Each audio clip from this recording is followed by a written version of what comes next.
I'm Steve, here with Jesse Townsend. Jesse Townsend is a personal trainer at more than one club that we manage and own. Jesse is at Parkway Athletic Club right now. I think you're at Parkway, right, Jesse? Yep, that's where I'm at, Parkway. Okay, so if you guys want to reach out to me, you can get me at stevemain.com. You can get Jesse at Parkway Athletic Club. He's there a lot. You can leave a message for him. And if you guys have questions about this topic is going to be, Jess and I were talking about before we started this, to be a fly on the wall listening to this, going to be pretty interesting about performance enhancing drugs. We're going to get into testosterone replacement. And I first want to emphasize where this is coming from. I'm 60. Jesse's what? 30 what? 36. 36. So we're not doctors. But we've done this for a long time. We've picked a lot of doctors' brains about all this stuff and done this research. I'm 60. I've been doing this since I was a teenager, regularly and intensely. So we'll kind of go through that. Who knows how long this is going to be, but we're going to talk about drugs, basically. Yeah. And so welcome, Jesse. Thanks for being with me.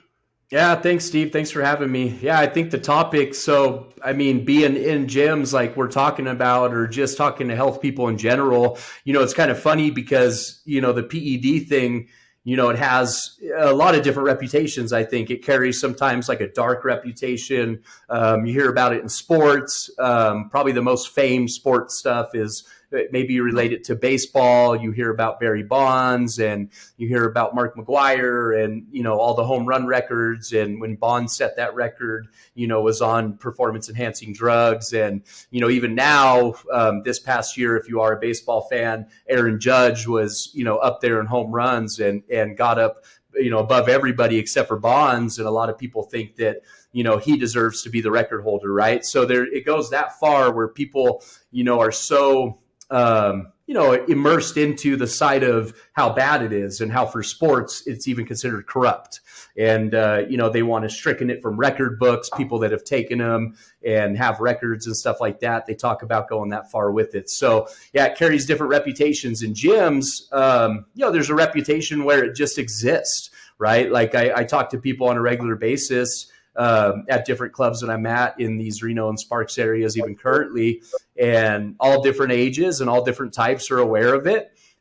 Some people want to talk to you about it, where we will say, like, maybe pretend that they don't know too much about it, but seem like, they may know more than they're trying to put out there, maybe even taking it themselves. Maybe there's an embarrassment factor, but I think it's becoming more regular, nowadays, so to speak, where people now know that doctors can help them, figure out. And that's what we were talking about, Steve, is kind of like, what are options out there, right? You have testosterone options, you have growth hormone options. Steve was talking to me earlier about, peptides and how these things are out there now too. And could possibly help people in a lot of ways without some of the risk factors. So, the conversation can go forever, but, for now we'll stick with just this testosterone, deal, right? So I think that's where doctors can help, kind of when they're talking to you and they're looking at your blood levels and they're saying, hey, you're at, level couple hundred or 300 and you should be at, 700 or 900.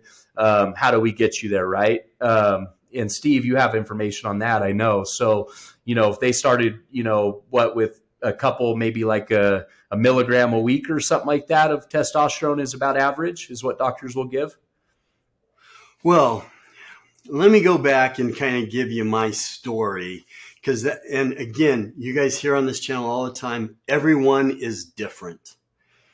Everyone's different. I'm going to tell you, be honest about some of the things I've done, what maybe I'd do different, why I'm doing what I'm doing now, why I wouldn't do certain things, and what's important. Because again, let me emphasize, we're not doctors. So you get into this stuff, you want to do it right, and you want to do it legally, which means you have to be under a doctor's supervision. So let's just talk about me. When I played college football, that was a long time ago. And many of the universities and many of the football teams, it was different back then. So it was almost like drugs came with your jock strap. You sit down to your team meal, and here you go. Now, and I did use steroids when I played college football. And was I doing crazy stuff? Maybe for back then, but it was probably more than I should have taken. And is that affecting me now at age 60? Maybe. So now I'm on testosterone replacement therapy, and it's a very, very small dosage. I take 100 milligrams split up into 2 doses in a whole week. That's a very, very small dose. Now, on my test, my testosterone measurement is supposed to be between 300 and 900. That puts me at 700. But all my other blood work checks out, estradiol and all the other things. So you have to be checking your blood work if you're doing this. And someone like you, Jesse, 36, I recommend even 5, 6, 7 years ago, get your testosterone checked. Why? So you have a baseline. Because some people, young men, have naturally 1,500, a number of 1,500 for their testosterone, which is way above normal. But some people are. So what's your baseline? If it goes down to 700, it's cut in half. You may be having all kinds of crazy symptoms because of that. So I just wanted to kind of give a background of where I'm coming from. Everyone's different. I do testosterone replacement therapy. I am monitored by a doctor, and I get my blood work every 3 months to make sure it's in the right range and to make sure that it doesn't go too high and mess up other hormones, or too low. And low testosterone is a bad thing. It can mess you up, and it elevates your risk for a lot of bad things. So it's important to get your hormones right. Yeah. Yeah, I agree. So, as you were saying all this and, kind of announcing to people, what is like your recommendation on the right way to do it, a lot of stuff's going through my head, and I'm remembering people, on the daily that are around me and, that I'm talking to at gyms and such. And a lot of this stuff is from the past, so I can't, say when, but, saying things like, yeah, I'm taking 600 milligrams of testosterone a week, and I'm taking, another thing on top of that and another thing on top of that. And quite frankly, I'm looking, at these people, never judging, but I'm looking at them to figure out, what's their physique look like? If this person is on all of these different, drugs, so to speak, or replacement therapies, I think at the level they're taking it at, I refer to it as drug because it is high level of stuff that they're using is what I'm saying. And I'm looking at them and I'm kind of going, you don't really look like that doesn't look like you're putting all that into your body. And I think that's the difference of what we're talking about is like, if you're having your blood monitored and a doctor, a physician or somebody that has the right information can do it the healthy way, probably don't need as much, right? And maybe a lot of that people do is just overkill, right? And I think that's where, again, misinformation and misguided people from the misinformation sometimes can be reckless, right? It's just, and it doesn't seem me without knowing, all the, ins and outs as a physician would know, me just knowing it from, some studying and some different, databases or research that I've had go through my head over all the years of doing this stuff. Even to me, it just seems like, to some extent, it's just dangerous. Right. And I think that's where a lot of people, again, we can't, I think it's healthy to not cross into those categories is we're trying to, make our bodies better and do the, mind body, kind of connection when it comes to working out and really get, some changes and really feel good about what you're doing. I think you overdo it and you step into a boundary or an area where you don't know what's going to happen. And quite frankly, you could be setting yourself up instead of doing something good for yourself. You're doing something that is dangerous, right? So yeah, I think there's a lot of fact checking that people should do, and seeing a physician probably is the only way to really go. That's just my opinion. Sure. Oh yeah, Yeah. definitely. I mean, if you don't, you're breaking the law, Yeah. So that's really important. And you got it. Look, it's hard for younger people because don't let the vanity influence you.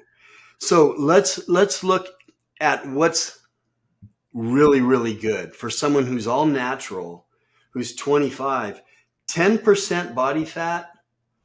People don't realize how lean 10% body fat is, even for a 25-year-old male.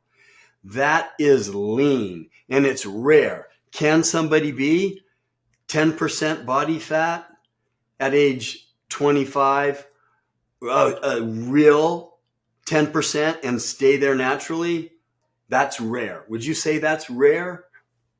Yeah, it's really rare. Yeah, I think with the body fat subject, not to get too far into perception, becomes reality of what people think is a low body fat. But yeah, oftentimes when people look at someone, man, or we'll just say men as a category to kind of put one specific topic or type in there. I mean, if men are at 15%, that's what a lot of people really think is 10%, quite frankly. Yeah, 10% is another level because I've done that and I've maintained that body fat percentage and even a little bit lower through my 20s. And the amount of just everything that it took on a 24-hour basis to have that happen. And I'm talking all the way down to sleep patterns, being as correct as they could be, even timing napping patterns throughout the day to increase certain levels of hormones and decrease other productions of other things, and the timing of your meals and the planning and the hours and hours that go into that. To have that naturally, it takes a whole nother level. And yeah, like I said, 15% is the perception that of the reality of what people's 10% is. That's what I see it as. Exactly. Yeah. A legit 15% probably got a six pack. Yeah. 14, 15%, you got a six pack. Is your skin paper thin? No, but you probably got a six pack at 14, 15%. And to stay at 10 or even lower, you know what? Your body doesn't like that. And that's why you have to do all these things to kind of trick it. And some people are natural freaks and they're at 10%. They're just freaks. That's rare. That's 1 out of 100 people. Your body does not want to be that lean. And so when you're looking at these, they've become recreational drugs. You got to kind of get away. This is for your health. So you want a good baseline. You want to know what's natural for you, and you want to keep it in that range for as long as possible. So as you get older, it's going to get harder, but that's when you start monitor it. I'm 60, and yes, now I'm on testosterone replacement therapy, and it's probably the smartest thing. Now my testosterone is normal. It's not through the roof. Am I some Hulk? No. I'm probably at, the calipers tell me I'm at 15. The calipers tell me I'm at 12. So I'm going to guess I'm probably at 15. You brought up some good points to me before we started, and these are actually points that I share, with clients of mine. I have I train all different kinds of people, and I've done this for so long that collectively, even my base, so to speak, of clients, the ones that have been around for years and kind of have been through, lots of different situations, so to speak, with me, like the real ones, right? I've had some kids that I've trained from the ages of 16, and then I've worked with kids even younger than that. But as these kids grow up, or even, younger men and even younger women that kind of look at even someone like me that has, some mass on them, relatively strong in all areas. I do some different kind of race events that I'm into now too as I've gotten older. I do like more of these endurance and strength event mix, which are like these Spartan or even Tough Mudder races I do for fun. The Spartan one is more for the competition side. But, as I'm doing these things, they see my body go through different changes, and, I'll get asked at different levels. Usually I get asked from men when I'm big, like when I have a lot of mass on me. A lot of men don't know how to, or people when they're new to the fitness thing, even ones that have been into it for years and just don't really understand real physiology and real exercise science, like down to the, real facts about how muscle mass is put on and how body fat is taken away and what all that takes, like we're talking about, to be extremely lean, because in my mind, my fitness and my health is not just based anymore around how lean I am, but how functional I am in a lot of ways. And so the conversations that they bring up with me, I'll have some people ask me directly, other gym guys or gym rats, if you want to call them that, will come up and say, hey man, what are you on? What do you use? Or what do you take? It's easy for me because, for me, it's been natural, and I've been able to, again, that's why I think I carry a little bit more fat mass. I was talking to you about that too, quite frankly, but I'm okay with that because honestly, I can still get the strength I need. I'm still functional. I'm mobile to the extent that I need it to be. At my age of 36, I'm still young enough to be healthy in most areas. I've got, bumps in areas that hurt me more than other areas do. I've been in competitive motocross. I've done baseball and football and a bunch of other sports, for long periods of time. I'm pretty dedicated when I get started into doing things, so I don't stop relatively fast. And I usually go as far as I can, and I push everything as far as I can push it on a physical nature. But my point is, a lot of people think about taking, PEDs and stuff like that.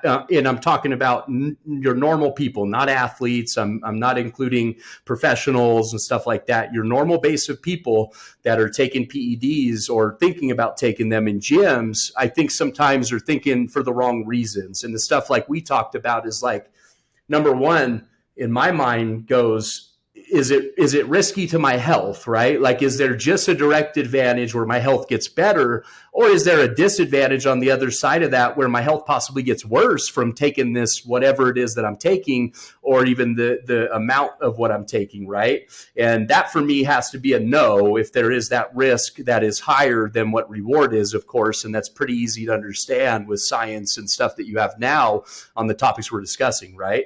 And then on top of that too, for the look, like you're talking about, just for the aesthetics, is it worth it, to compromise possibly your health or put yourself in a position where even little things like, some of this stuff can make your, tendons and joints, be a little less, we'll call it strong or ache more, or, there's a lot of sometimes disadvantages to taking the levels that are not proper for yourself is what it becomes. Or even things that maybe aren't right that you don't need is kind of what it is. And this is the information that I kind of give through everything that I know is like, hey, if it's not just good for your health, and I mean just good for it, then think about not doing it. And if you're not being paid, that's the other one I usually go to, in my opinion, meaning if you're not an athlete, if you don't need that edge, and I think this is where we get separated from athletes or professionals. If you're just in the gym, like you called us, average, normal, everyday kind of gym users, right? We're just active in the gym. We do our 4 to 5 days a week. We have our breaks as necessary. We take time off when our body needs it.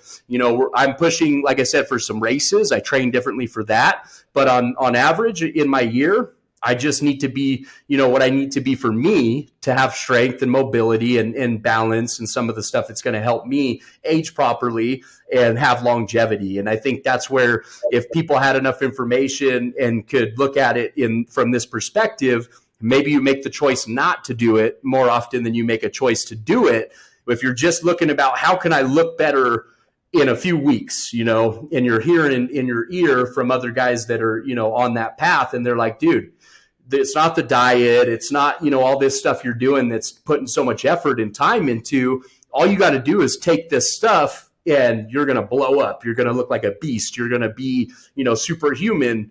That again, that's where, it becomes a little bit different, right? Like I said, should probably weigh in these life factors too and say, what is it worth, right? Because you're giving up something if you're doing it the wrong way and if you're not taking it with advice from a doctor. Yeah, and you know what? That's, for one, not even true. There's no magic pill that's going to turn you into Superman. That's not going to happen. Things still years and years and years of work. But I would look at maximizing your health for the long run. And that means letting your body work on its own for as long as you can, staying in that normal range. And then if you need, to bump this up or bump that up to get your hormones right, okay. I've been good up until, age 60. I started testosterone replacement maybe few years ago.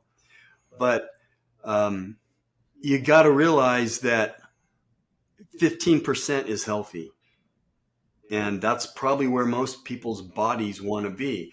Now, you asked me before we got on here too about growth hormone. I wouldn't take it.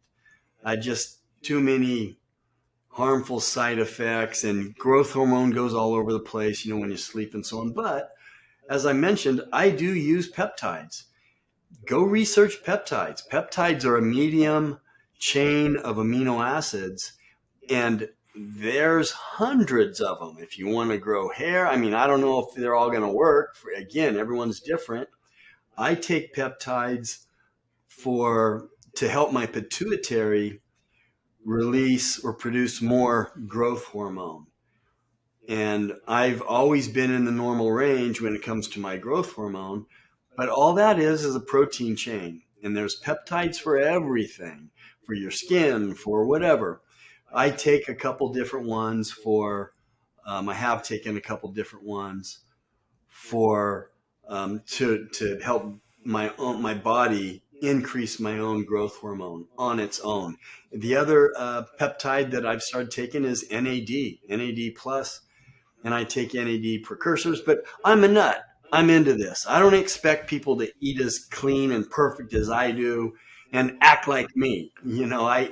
I don't expect people to be that extreme, but I take certain supplements at night before I go to bed and all that stuff. But do your own research and then talk to your doctor about it. And you got to get the right doctor. Because honestly, most doctors don't know anything about what we're talking about. Nothing. They'll just, hey, here's some Viagra, take that. No. Yeah. I would never do that. Yeah.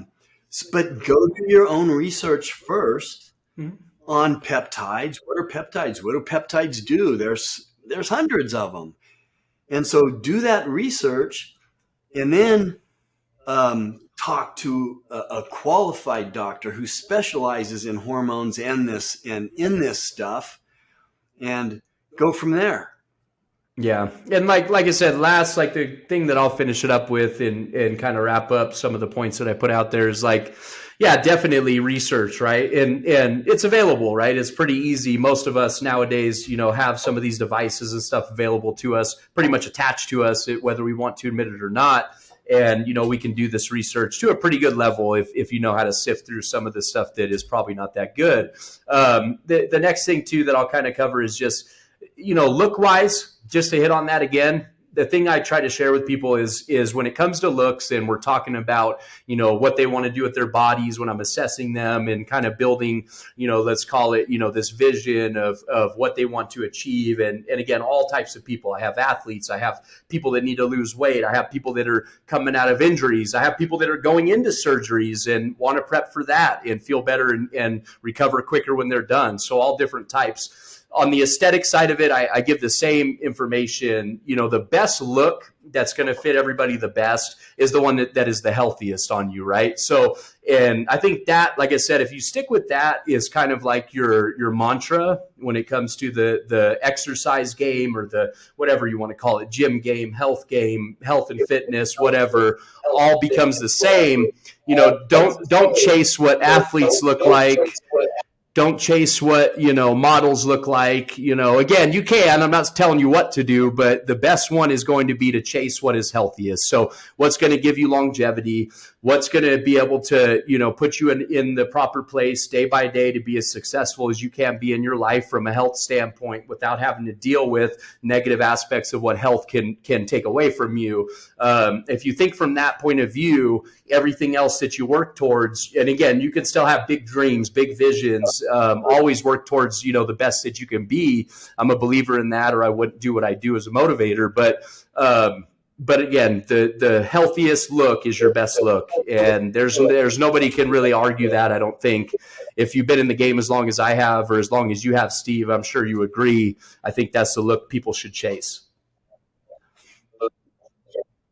Absolutely. I just want to echo that before we go. And it's like, look at your longevity and your long-term health. It's easy for me sitting here at my age to say this.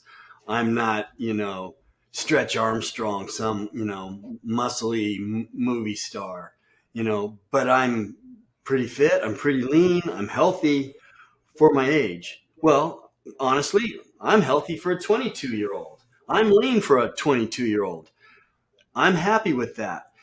And I know it's hard when you're in your 20s or a young person to get caught up in looking a little better, 2% lower. Don't mortgage the future. Think about the future. Think about, I want to look really good when I'm 75. Yeah. So keep that in the back of your mind too. It'll help you not hinder that when you're younger and mortgage the future. So think twice, talk to a lot of people, get a lot of opinions, talk to your doctor, talk to people that are smarter than us, and make your decisions that way. So thanks for being with us, Jesse. We're going to have to kick this around again, talk about it some more. This is a great topic. And these are questions that people want to ask. They don't ask. They want to talk about. Well, here you go. I've been an open book about me, not exaggerating, not over or under exaggerating, just open book about, my health and fitness background and history and the choices I've made. And I'm trying to make the best choices I can now for my health and to feel good and to, I don't want to look fat. I'm not going to say, I want to look as good as I can. And my wife wants me to. So funny how that works. Yeah. Yeah. So thanks for being with us, Jesse. Jesse's at Parkway Athletic Club. You know how to get a hold of us, stevemain.com for me. Put your comments in the, I know you guys have a lot of opinions about this. Disagree with us. Yeah. We welcome that. Put them in the comment section. I love opinions on this and individual perspectives. It fascinates me. I would love to hear them. So put them in the comment section. Thanks for being with us, Jesse. Thanks, Steve.